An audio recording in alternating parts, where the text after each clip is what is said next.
Welcome guys. இன்றைக்கி நம்ம India England third T20 மேட்சை பற்றி பார்க்க போகிறோம். இது வந்து ராஜ்கட்டில் நடக்குது. ஸோ இந்த விக்கெட் எப்போவுமே பேட்ஸ்மேன் ஃப்ரெண்ட்லியாக இருக்குது. ஸோ ஹை ஸ்கோரிங் கேம் இன்றைக்கி நம்ம எதிர்பார்க்கலாம்.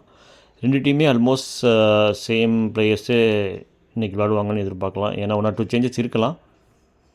இந்தியா 2 மேட்ச் ஜெயிச்சு முன்னிலையில் இருக்காங்க. அதனால் மொமெண்டம் அவங்க சைடு இருக்குது.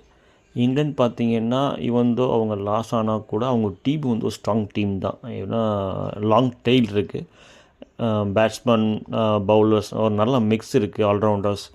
ஸோ டஃப் ஃபைட் கண்டிப்பாக எக்ஸ்பெக்ட் பண்ணலாம்.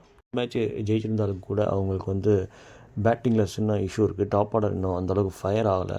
அவங்களோட கேப்டன் கூட இன்னும் சரியாக ஃபார்முக்கு வரல. பவுலிங்கும் வந்து போன மேட்ச் இல்லைனா அடி வாங்கிட்டாங்க. ஸோ அதுவும் இன்னும் அன்செட்டில்டாக தான் இருக்குது. இங்கிலாந்து டீம் பேட்டிங் வந்து எக்ஸப்ட் பட்லர் பெருசாக யாரும் பெர்ஃபார்ம் பண்ணல. லிவிங்ஸ்டன் கொஞ்சம் எக்ஸ்பீரியன்ஸ்டு பிளேயர், அவரை நம்ம எதிர்பார்க்கலாம். பவுலிங் வந்து அவங்களுக்கு வந்து இன்னும் போன மேட்ச் நல்லா போட்டாங்க. ஸோ ஒரு சின்ன மொமெண்டம் அவங்களுக்கு பவுலிங்கில் கிடச்சிருக்கு.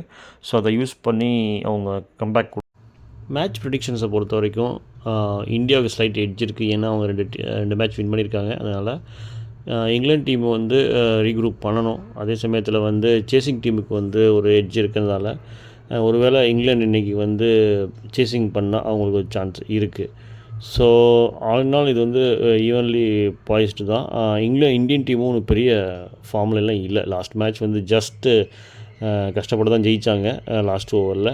அதனால் வந்து ஒரு டஃப் காம்படிஷன் இன்றைக்கி நம்ம கண்டிப்பாக எதிர்பார்க்கலாம். பட் இந்தியாவுக்கு வந்து ஒரு சின்ன ஒரு வாய்ப்பு அதிகமாக தான் இருக்குது.